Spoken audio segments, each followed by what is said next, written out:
వెంకయ్య గారు.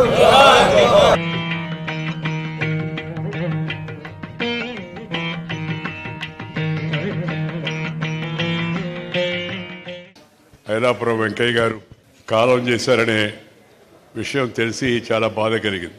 అదే సందర్భంగా నేను వాళ్ళ అబ్బాయికి కూడా చెప్పాను, పరిపూర్ణ జీవితాన్ని సంస్కారవంతంగా తన కుటుంబాన్ని పైకి తీసుకురావడంతో పాటు తన కులానికి కూడా పూర్తిగా సహకారం అందిస్తూ మిగతా సమాజానికి కూడా సేవలు అందిస్తూ మంచి పేరు తీసుకొని ఆయన స్వర్గస్థులయ్యారు. జీవితంలో 10 మందికి ఉపయోగపడే విధంగా 10 మందికి ఆదర్శంగా నివసించేట వ్యక్తులు ఎవరుతున్నారో వాళ్ళని ఎప్పుడు చరిత్ర గుర్తుపెట్టుకుంటుంది, సమాజం గుర్తుపెట్టుకుంటుంది. అలాంటి వారిలో శ్రీ వెంకయ్య గారు ఒకరు. వెంకయ్య నాయుడు అంటే కేర్ ఆఫ్ అడ్రస్ ఐలాపురం అనే ఉండేది మొదట. నేను వచ్చిన మొదట్లో, రాజకీయాల్లోకి వచ్చిన మొదట్లో కూడా అంతటి సన్నిహితత్వం ఆయన ఎప్పుడు ప్రేమతో వాత్సల్యంతో, డబ్బులు కూడా నా దగ్గర ఎప్పుడు తీసుకోలేదు. నా దగ్గర డబ్బు తీసుకోవడం అర్థం చేసుకోగలను. నేను నా కోసం వచ్చేవాళ్ళు వస్తే అందరం కలిసి భోజనం చేస్తే కూడా డబ్బు తీసుకునేవాడు కాదు. నేను భగవంతుడు ఆయనకి సద్గతులు ప్రాప్తించాలని కోరుతూ వాళ్ళ కుటుంబ సభ్యులందరికీ కూడా నేను నా వైపు నుంచి సంతాపాన్ని తెలియజేస్తూ సెలవు తీసుకుంటున్నాను. శ్రీ ఐలాపురం వెంకయ్య గారితో ఎంత ఆత్మీయమైన అనుబంధం ఉందో అందరికీ తెలుసు. మన జీవితంలో ఎంతోమంది తారసపడుతూ ఉంటారు, ఎంతోమందితో పరిచయాలు అవుతూ ఉంటాయి. కానీ కొద్దిమందే మన మనసుకు చెరువు అవుతారు, మనల్ని అంటిపెట్టుకుని మన యొక్క బాగు కోసం ఆలోచిస్తారు. నా జీవితంలో ఒక మహోన్నతమైన వ్యక్తి ఐలాపురం వెంకయ్య గారు అని చెప్పి మాత్రం మనం చేస్తాం. నిజంగా ఆయన జీవితం ఒక వ్యక్తిత్వ వికాస గ్రంథం.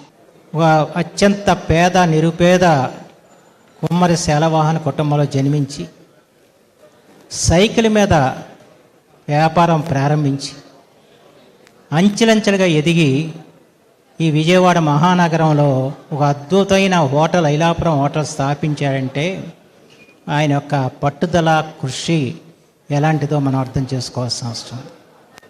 ఇవాళ అత్యంత పేదరికంలో ఉన్న ఈ కులాన్ని ఉద్ధరించాలంటే దీనికి ఒక కార్పొరేషన్ ఏర్పాటు చేయాల్సిన అవసరం ఉంది. దానికి ఎలాగైనా ముఖ్యమంత్రిని ఒప్పించాలి అని చెప్పి దానికి మీ ఇద్దరం కల ఒక పన్నాగం పన్ని ముఖ్యమంత్రి గారికి సన్మానం పేరిట హైదరాబాద్ రవీంద్ర భారతిలో పెద్ద కార్యక్రమం సొంత ఖర్చులతో వెంకయ్య గారు ఏర్పాటు చేశారు. కొన్ని వందల మంది రాష్ట్ర వ్యాప్తంగా, నాడు తెలంగాణ కూడా కలిసి ఉంది, వచ్చారు.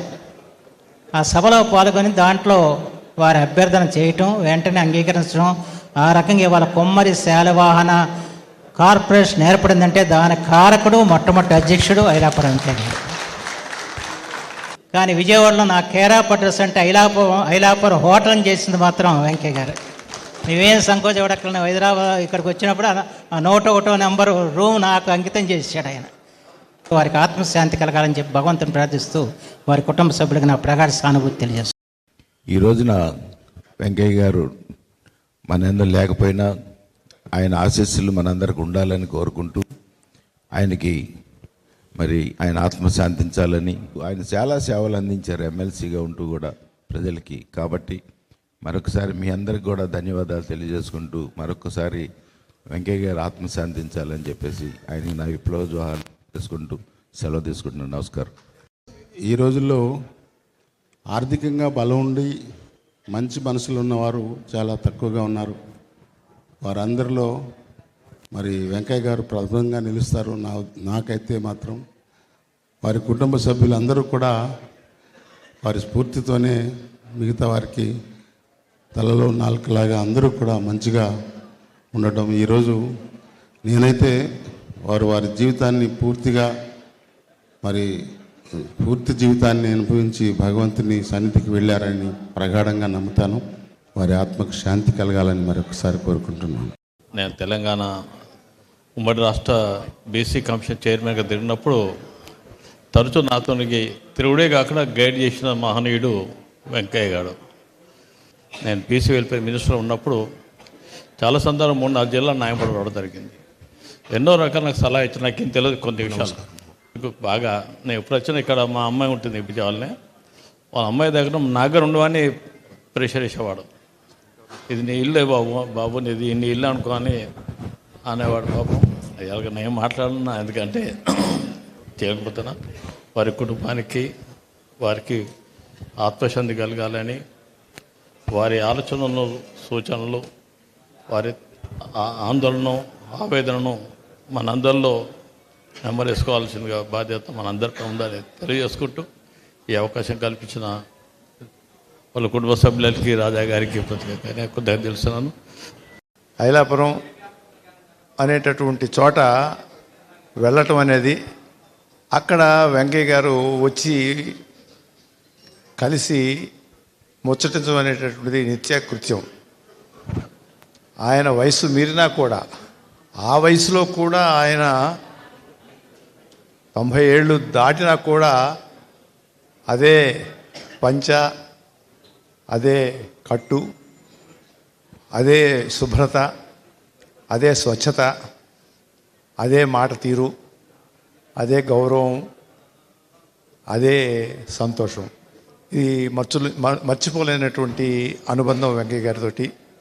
అందరి యొక్క మన్ననలో పొందినటువంటి వ్యక్తిగా ఆ భగవంతుడి సన్నిధిలో ఆత్మశాంతి కృపతోటి ఉంటాడు అని చెప్పి భావిస్తూ సెలవు తీసుకుంటారు. ఈనాడు ఐలాపురం వెంకయ్య గారు మన మధ్యలో లేరు అనేటువంటి విషయం మనందరికీ కూడా జీర్ణించుకోవటం కొంచెం కష్టతరమైనటువంటి అంశం. వారు పరమపదించినటువంటి సందర్భంలో 97 సంవత్సరాల వెంకయ్య గారి జీవన ప్రస్థానాన్ని మనం అందరం కూడా ఆదర్శంగా తీసుకోవాలి అని చెప్పి నేను భావిస్తున్నాను. ఎంత ఎత్తుకి ఎదిగినా ఒదిగి ఉండటం అన్నది వెంకయ్య గారిని చూసి మనం అందరం కూడా నేర్చుకోవాల్సినటువంటి అంశం. ఒక అభిమానంతో ప్రేమతోటి అమ్మాయి అని పిలుస్తూ నిజంగా ఒక తండ్రి స్థానంలో ఉన్నట్టుగానే వారు ఎప్పుడూ కూడా వచ్చి కలిసి మాతో మాట్లాడుతూ ఉండేవారు. వారి కుటుంబానికి తీరని లోటు అయినప్పటికీ మనందరికీ కూడా ఇది పెద్ద తీరని లోటుగా భావిస్తూ వారి ఆత్మకి శాంతి కలగాలి అని చెప్పి భగవంతుని ప్రార్థిస్తూ సెలవు తీసుకుంటారు. మరి ఐలాపురం వెంకయ్య గారు అందరికీ ఆప్తులు, ఎంతోమందిని తన బిడ్డలుగా ఆశీర్వదించిన వ్యక్తి, జీవితంలో అనేకమైన విజయాలు సాధించిన వ్యక్తి. ఆయన బీసీ ఐక్య వేదిక కోసం ఎంతో కృషి చేసిన వ్యక్తి. రాజకీయాలకు అతీతంగా అందరితోనూ ప్రేమపూర్వకంగా ఉండే వ్యక్తి. ఆయన జీవితం అనేక మందికి ఆదర్శప్రాయం కావాలని మనస్ఫూర్తిగా కోరుకుంటూ ఆయన ఘనమైన నివాళులు అర్పిస్తూ సెలవు తీసుకుంటాను. అందరికీ నమస్కారం అండి. 1975లో నేను విజయవాడకు వచ్చాను. నేను పోలీస్ ఆఫీసర్గా వచ్చినప్పుడు నాకు పరిచయం. ఆనాటి నుండి కూడా ఆయన నేను గమనిస్తూనే ఉన్నాను. నేను చిన్న చిన్నగా ఎదిగి ఆర్థికంగా కూడా ఈరోజు విజయవాడ నగరంలో స్థిరపడ్డాడు ఆయన. ఆనాటి నుండి కూడా ఆయన సంపాదించిన దాంట్లో కొంత పేదవాళ్ళ కోసం, అట్టడుగు వర్గాల కోసం, దళిత వర్గాల కోసం, వెనుకబడిన వర్గాల కోసం, అన్నార్తుల కోసం ఖర్చు పెట్టిన మహానుభావుడు కనుక ఈ రోజున ఇంతమంది ఆయన పలకరించడానికి, ఆయన సంతాప సభలో పాల్గొనడానికి వచ్చారని చెప్పి కూడా తెలియచేస్తూ, చనిపోయిన తర్వాత కూడా జీవించే అతి కొద్ది మందిలో ముఖ్యమైన వ్యక్తి శ్రీ ఐలాపురం వెంకయ్య గారు అని చెప్పి కూడా తెలియచేస్తూ సెలవు తీసుకున్నాను. ఆయన ఆత్మకు శాంతి కలగాలని మరొక్కసారి ప్రార్థిస్తున్నా. బీసీలకు ఆత్మీయుడు, బంధువు. కష్టపడి పనిచేస్తే మనిషి ఏ స్థాయికైనా ఎదగొచ్చు, ఎంత విలువైనా సంపాదించవచ్చు అంటానికి నిదర్శనం ఐలాపురం వెంకయ్య గారు. బీసీలుగా అండగా నిలబడతామంటే ఉట్టి మాటలు కాదు, చేతల్లో చేసినటువంటి వ్యక్తి. ఆయనతో కలిపి బీసీ ఐక్య వేదికలో కానీ బీసీలకి జనాభా ప్రాతిపదికన రాజకీయ ప్రాధాన్యత కావాలని చెప్పి పోరాటం చేయడంలో మరి ఇక్కడి నుంచి అనేకసార్లు హైదరాబాద్, చలో హైదరాబాద్ వెళ్ళి ముఖ్యమంత్రుల స్థాయి వ్యక్తులందరినీ కూడా కలిసి రాజకీయంగా ప్రతి పార్టీలో కూడా ప్రాధాన్యత ఇవ్వాలని చెప్పి వాళ్ళందరినీ డిమాండ్ చేసి మరి అనేక మీటింగులు పెట్టి బీసీలకి ప్రాతినిధ్యం పెరగాలి అనే దాని గురించి పోరాటం చేసిన వాళ్ళల్లో ఆయన ముఖ్యుడు. ఐలాపురం వెంకయ్య గారి స్ఫూర్తితో అంతా కలిసి నడుద్దాం, ఒకరికొకళ్ళు అండగా ఉన్నామని చెప్తూ మరి ఆయన ఆత్మకు శాంతి కలగాలని ఆ భగవంతుని కోరుకుంటూ మీ అంత దగ్గర సెలవు తీసుకుంటాం. వెంకయ్య గారితో పాటు నేను 6 సంవత్సరాలు ఎమ్మెల్సీగా ఆయనతో సమకాలికుడిగా పనిచేయటం అనేది జరిగింది. ఎవరైతే నిమ్న వర్గాలు ఉన్నాయో, పేద వర్గాలు, వారి తరపున నిక్కచ్చిగా నికరంగా నిలబడ్డటువంటి వ్యక్తి నిజంగా ఐలాపురం వెంకయ్య గారు. ఆయన ఎమ్మెల్సీగా వచ్చినటువంటి నిధులు కానీ ఆయన కేటాయించినటువంటి ప్రాంతాలు కూడా ముఖ్యంగా గ్రామ అభివృద్ధులకి, అలానే ముఖ్యంగా పేద వర్గాలు ఉన్నటువంటి ఎస్టీ ఎస్సీ బీసీల ప్రాంతాల అభివృద్ధి కోసం ఆయన నిధుల్ని ఖర్చు పెట్టినటువంటి వ్యక్తి. ఈ సందర్భంగా వారికి సానుభూతిని తెలియజేస్తూ నేను సెలవు తీసుకుంటా ఉన్నాను. పెద్దలు మా అందరికీ ఒక పెద్ద దిక్కుగా పితృ సమానులుగా ఉన్న ఐలాపురం వెంకయ్య గారు మన మధ్య లేకపోవడం నిజంగా విచారకరం. వారితో నాకు చాలా దగ్గర సన్నిహితం సంబంధం. రాజశేఖర్ గారిని అడిగి ఎమ్మెల్సీ అడిగినప్పుడు ఆయన ఒకటి అన్నాడు, కృష్ణా జిల్లా కదా ఇది, ఇక్కడ కమ్మ కాపు ప్రాతినిధ్యం కదా ఎక్కువ, ఆధిపత్యం కదా, ఇక్కడ మీరు తీసుకొచ్చి ఒక బడుగు వర్గాలకు ఇస్తున్నారు, అందరూ ఒప్పుకుంటారా అంటే, ఐలాపురం వెంకయ్య గారికి కులంతో సంబంధం లేదండి, ఆయన ప్రతి కులం కూడా వెంకయ్య గారి పక్కనే ఉంటారు. ఇది కమ్మ కాపు విషయం కాదు. ఇక్కడ ఆయన కాంగ్రెస్ నాయకుడిగా కాంగ్రెస్ పార్టీకి అనేక రకాలుగా ఆయన అండగా ఉండేవారు. ఎవరు వచ్చినా ఆయన హోటల్లో ఉండేవాళ్ళు, ఆయన ఆతిథ్యం ఇచ్చేవాళ్ళు. అటువంటి వెంకయ్య గారికి ప్రతి ఎంపీటీసీ ప్రతి జెడ్పీటీసీ అందరూ అత్యధిక మెజార్టీ గెలిపిస్తారనుకున్నాం. అలాగే 2 సార్లు ఆయన్ని ఎమ్మెల్సీ గెలిపించారు. సో ఆ విధంగా వెంకయ్య గారితో ఈ జిల్లాలో అందరికీ అనుబంధం ఉంది. అటువంటి వెంకయ్య గారు లేకపోవడం నిజంగా విచారకరం. రాజా కూడా చక్కటి భవిష్యత్తుతో వ్యాపార పరంగా కానీ అలాగే భవిష్యత్తు రాజకీయ పరంగా కూడా ముందుకు సాగిపోవాలని చెప్పి కోరుకుంటూ నేను సెలవు తీసుకుంటాను. నమస్కారం. ఐలాపురం వెంకయ్య గారు నిజంగా లేరంటే చాలా బాధ అనిపిస్తూ ఉంది. ముఖ్యంగా బడుగు బలహీన వర్గాల కోసం నిరంతరం ఏదో ఒకటి చేయాలనే తపన ఉన్నటువంటి వ్యక్తి. అలాగే ముఖ్యంగా కుమ్మరి శాలివాహన సామాజిక వర్గానికి సంబంధించి అనేక సమావేశాల్లో నన్ను కూడా భాగస్వామ్యం చేయడం జరిగింది. నిరంతరం తర్వాత కూడా వీల్ చైర్లో కూడా వచ్చి ఎందుకు మీరు వచ్చారంటే లేదు నేను రావాలి అని చెప్పి వారు రావడం జరిగేది.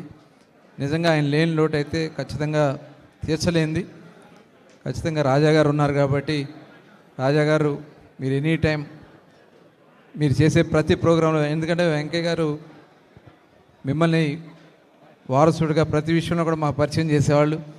మీరు ఏదున్నా మీరు రావచ్చు, మేము చేయడానికి ఎప్పుడు కూడా సిద్ధంగా ఉంటామని మరొకసారి తెలియజేసుకుంటూ మరొకసారి ఐలాపురం వెంకయ్య గారి ఆత్మకి శాంతి కలగాలని వారి కుటుంబ సభ్యులకి నా ప్రగాఢ సానుభూతిని తెలియజేసుకుంటూ సెలవు తీసుకుంటా ఉన్నా.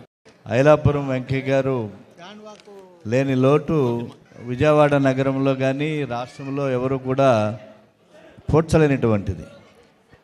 స్థానిక సంస్థల ఎన్నికల్లో ఎమ్మెల్సీగా వారు పోటీ చేసినప్పుడు వారికి ఓటు వేసేటువంటి అవకాశం మాకు కలిగింది. కార్పొరేటర్స్గా విజయవాడ నగరంలో ముఖ్యంగా బలహీన వర్గాల ప్రతినిధిగా ఒక సంకల్పం, ఒక ఆశయం, ఒక లక్ష్యంతో జీవిత చరమాంక దశ వరకు కూడా జాతస్య మరణం ద్రోహ అన్నారు పెద్దలు. తను ఏ వర్గాల నుంచి వారు ఉదయించారో దానిని మర్చిపోకుండా జ్ఞప్తికి తెచ్చుకుంటూ వెంకయ్య గారి యొక్క ఆశయ సాధనకు, లక్ష్య సాధనకు ప్రతి ఒక్కరూ కూడా పునరంకితం కావాలని చెప్పేసి కోరుతున్నాను. నేను హోటల్ రంగంలోకి కొత్తగా వచ్చినటువంటి సందర్భంలో 2000 సంవత్సరంలో ఆ రోజున ఒక యువకుడిగా ఉన్నటువంటి నన్ను ఎంతగానో ఆయన ప్రోత్సహించినటువంటి సందర్భాన్ని ఖచ్చితంగా గుర్తు చేసుకోవాలి. మా సంఘం యొక్క గోల్డెన్ జూబ్లీ నిర్వహించుకున్నటువంటి సందర్భంలో 2011లో కూడా ఆయన ఒక శాసనమండలి సభ్యునిగా ఉండి మరి ఎంతోమంది విశిష్ట అతిథుల్ని మా కార్యక్రమానికి తీసుకొచ్చి ఆ స్వర్ణోత్సవాలు విజయవంతం కావటంలో కూడా ఆయన పాత్రను ఎప్పుడు కూడా మరువలేము. ముఖ్యంగా యువకులు ఎవరైనా చిన్న వయసులో వ్యాపారాలు పెట్టుకుని కష్టపడుతున్నటువంటి వారిని ఎవరిని చూసినా కూడా ఆయన ఆప్యాయంగా దగ్గర తీసుకుని ఆయన అనుభవాల్ని షేర్ చేసుకుంటూ ఎంతో ప్రోత్సహించేవారు. అటువంటి వెంకయ్య గారు ఎప్పటికీ కూడా మా అందరికీ గుర్తుండిపోయేటటువంటి వ్యక్తి. వారి ఆత్మకి శాంతి చేకూర్చాలన్న భగవంతుని ప్రార్థిస్తూ వారికి నా ఘన నివాళులు అర్పిస్తున్నాను. వెంకయ్య గారు ఆయన స్వశక్తితో పైకొచ్చిన మనిషి. సమాజంలో ఒక మంచి గుర్తింపు తెచ్చుకున్నాడు సంఘ సేవకుడిగా. ఆయన ఉదార స్వభావంతో, ఆయన మంచితనంతో మంచి పేరు తెచ్చుకున్న మనిషి. అదే గుర్తించి మరి ఆనాడు శాసనమండలి సభ్యులుగా కూడా ఆయన ఎన్నుకోవడం జరిగింది. 2 టర్మ్స్ శాసనమండలి సభ్యులుగా చేశారు. కమ్మర సంఘానికి 1968 నుంచి కూడా అధ్యక్షుడిగా చేస్తూ మరి సమాజానికి ఎంతో సేవలు అందించిన పెద్ద మనిషి మనం కోల్పోవడం నిజంగా దురదృష్టం. అయితే ఆయన చిరస్మరణీయుడిగా ఉండిపోతాడని చెప్తూ వారి కుటుంబ సభ్యులుగా మరొకసారి సానుభూతి నేను తెలుపుకుంటూ నేను సెలవు తీసుకుంటాను. నగర బీసీ సంఘాల తరపున కొలనకొండ శివాజీ. మాకు ఈ నగరంలో వెంకయ్య గారితో దాదాపు 3.5 దశాబ్దాల అనుబంధం ఉంది. బీసీ హక్కుల సంఘాల నుంచి ఏ కార్యక్రమాలు జరిగినా వెంకయ్య గారు ముందుండి మాకు నేతృత్వం వహించి బ్రహ్మాండంగా మాకు మార్గదర్శనం చేసేవాళ్ళు. ఇప్పుడు వెంకయ్య గారు చనిపోయిన లోటు స్పష్టంగా ఈ నగరంలో కనపడతా ఉంది. ఈ సందర్భంగా వారి కుటుంబ సభ్యులందరికీ కూడా మేము ప్రగాఢ సంతాప సానుభూతులు తెలియజేసుకుంటూ వెంకయ్య గారికి ఆత్మ శాంతి కలగాలని చెప్పి ఆ అమ్మవారిని భగవంతుని వేడుకుంటూ సెలవు తీసుకుంటా ఉన్నాం. ఐలాపురం వెంకయ్య గారు మన మధ్య ఆయన లేకపోయినప్పటికీ ఆయన యొక్క ఆశయాలు, ఆయన యొక్క లక్ష్యాలు ఇంతమంది మధ్యలో భవిష్యత్తులో కొనసాగిస్తామని చెప్పి వారికి ఘనమైనటువంటి నివాళులు అర్పించడానికి వేలాది మంది ఇక్కడికి వచ్చారంటేనే కేవలం ఒక శాలివాహనులకే కాకుండా సమస్త బీసీ బహుజన వర్గాలకు ఈ విజయవాడ లాంటి నగరంలో, రాష్ట్రంలోనే వెంకయ్య గారు అంటే చాలా గొప్ప పేరు ప్రతిష్టలు సంపాదించినటువంటి వ్యక్తి. ఎమ్మెల్సీగా, బీసీ సంఘాలకు నాయకుడుగా, శాలివాహన సంఘానికి ప్రధానమైనటువంటి బాధ్యుడుగా, ఈ నగరంలో ఒక ప్రముఖమైనటువంటి పారిశ్రామికవేత్తగా చాలా మన్ననలు పొందారు.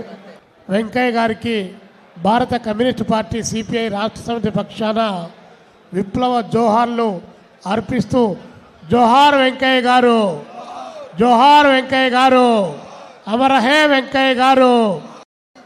ఐలాపురం వెంకయ్య గారు తన యుక్త వయసు నుంచి తన జీవిత ఆఖరి శమర కూడా శాలివాహుల యొక్క అభివృద్ధి కోసం, అలాగే కాంగ్రెస్ పార్టీలో ఆనాడు దివంగత ముఖ్యమంత్రి డాక్టర్ వైఎస్ రాజశేఖర రెడ్డి గారి యొక్క ప్రేమ అభిమానాలతో ఆనాడు శాసన మండలి పెట్టినటువంటి తొలి రోజుల్లో ఆయన మొదటి టైంలో 2 సంవత్సరాలు, రెండో పీరియడ్లో స్థానిక సంస్థల నుంచి 6 సంవత్సరాలు, 8 సంవత్సరాల పాటు కాంగ్రెస్ పార్టీ శాసన మండలి సభ్యునిగా శాసన మండలిలో ఎన్నో ప్రజా సమస్యల్ని ఆనాడున్నటువంటి అధ్యక్షుల దృష్టికి తీసుకొచ్చినటువంటి రాజనీతిజ్ఞుడు ఐలాపురం వెంకయ్య గారు. ఆయన అడుగుతాడులో మేమందరం కూడా కాంగ్రెస్ పార్టీ శ్రేణులుగా ఉంటామని, పేద బడుగు బలహీన వర్గాలకి అండాదండగా ఆయన ఎలాగా ఉన్నారో అలాగే కాంగ్రెస్ పార్టీ నుంచి కూడా ఉంటామని సవింగా మనం చేస్తున్నాం. మన ఐలాపురం వెంకయ్య గారి కార్యక్రమానికి విచ్చేసిన అందరికీ కూడా నమస్కారం తెలియపరచుకుంటూ, చాలా దగ్గరగా ఉండే వ్యక్తి. ఎప్పుడు మా కుటుంబం పరంగా రాజా కానీ వెంకయ్య గారు కానీ అందరం కూడా కలిసిమెలిసి ఉండేవాళ్ళం. కానీ ఈరోజు ఎన్నో చక్కటి కార్యక్రమాలు చేసి ఎంతోమందికి విజయవాడ అంటే ఐలాపురం అని చెప్పని ఒక సెంటర్ పాయింట్గా దాన్ని నిర్మించడమే కాకుండా అందరికీ కూడా చేదోడు వాదోడు అంటూ ఎంతోమందికి చేయిచ్చి పైకి తీసుకొచ్చిన వ్యక్తి ఐలాపురం వెంకయ్య గారు. అటువంటి పెద్ద ఆయన ఈరోజు మన మధ్యలో లేరంటే చాలా బాధాకరమైన, కానీ మనందరం కూడా వారికి వారి కుటుంబానికి తోడుగా ఉండాలని చెప్పని, అదేవిధంగా ఏదైతే వెంకయ్య గారు ఇప్పటిదాకా ఒక లెగసీ కంటిన్యూ చేశారో వారి కుటుంబ సభ్యులు దాన్ని కొనసాగించే విధంగా ఉండాలని చెప్పి మనస్ఫూర్తిగా కోరుకుంటూ మరొకసారి వారి కుటుంబానికి నా ప్రగాఢ సానుభూతిని తెలియపరచుకుంటున్నాను. ఐలాపురం వెంకయ్య గారు వారు నేను శాసనమండలి సభ్యులుగా కలిసి పనిచేయడం జరిగింది. మరి ఆ రోజుల్లో మరి వారు 10 గంటలకి ఉమ్మడి రాష్ట్రంలో శాసనమండలి ప్రారంభమవుతుందంటే పావుగంట ముందే వారు వచ్చి తన సీట్లో కూర్చొని సభాపతి వచ్చినంత వరకు కూడా ఎదురు చూసి మళ్ళీ మధ్యాహ్నం హౌస్ మరుసటి రోజు వాయిదా పడిందని చెప్పే వరకు కూడా మరి ఉండి సభా కార్యక్రమంలో పాల్గొని తన దృష్టికి వచ్చిన సమస్యలన్నింటినీ కూడా ప్రస్తావించి మరి ఆయన ఒక నిబద్ధత గల వ్యక్తిగా మరి ఆ రోజు శాసనమండలిలో వ్యవహరించారు. మరి ఈ రకంగా మాట్లాడవలసి రావడం అనేది బాధాకరమని తెలియజేసుకుంటూ వారి ఆత్మకు శాంతి చేకూరాలని మరి దేవుడు కోరుకుంటూ సెలవు తీసుకున్నాను. Thank you. మా అందరికి ఎంతో ఆత్మీయులు. మరి మేమందరం కలిసి పనిచేసాం ఎమ్మెల్సీగా 6 సంవత్సరాల పాటు, వారైతే 8 సంవత్సరాలు చేశారు. వీటన్నిటికీ మించి మా అందరికి ఎంతో ఆత్మీయులు ఐలాపురం వెంకయ్య గారు. పార్టీలు వేరైనా అందరూ ప్రేమించే వ్యక్తి ఆయన. ఒక మాటలో చెప్పాలంటే అదే టైంలో కృష్ణా జిల్లాలో 3-4 పార్టీలకు సంబంధించిన ఎమ్మెల్సీలు ఉండేవారు. శాసన మండలి కొత్తగా ఏర్పడింది. వారు కాంగ్రెస్ పార్టీ తరపున, నేను తెలుగుదేశం పార్టీ తరపున, జెల్లీ విల్సన్ గారు కమ్యూనిస్ట్ పార్టీ తరపున, ఇలా అలాగే టీచర్స్ ఎమ్మెల్సీలు వేరువేరు వర్గాల తరపున మరి ఎన్నికైన సమయం అయినా మేమందరం సొంత కుటుంబంలాగా అందరూ ఆత్మీయంగా ఉండేవాళ్ళం. అన్నిటికన్నా మించి వెంకయ్య గారు అజాత శత్రువు. వారికి ఎవరికైనా సాయం చేయటం తప్పితే, మంచిగా మాట్లాడటం తప్పితే వివాదం అంటే ఏంటో తెలియదు. అలా మేమందరం కలిసి పనిచేసిన ఎంతో ఆత్మీయులు వెంకయ్య గారు మరి ఈరోజు లేకపోవటం మనందరికీ కూడా చాలా లోటు. మరొక్కసారి ఆ భగవంతుని వారి పవిత్ర ఆత్మకి శాంతి చేకూరాలని కోరుకుంటూ మీ అందరికీ నమస్కరిస్తూ సార్.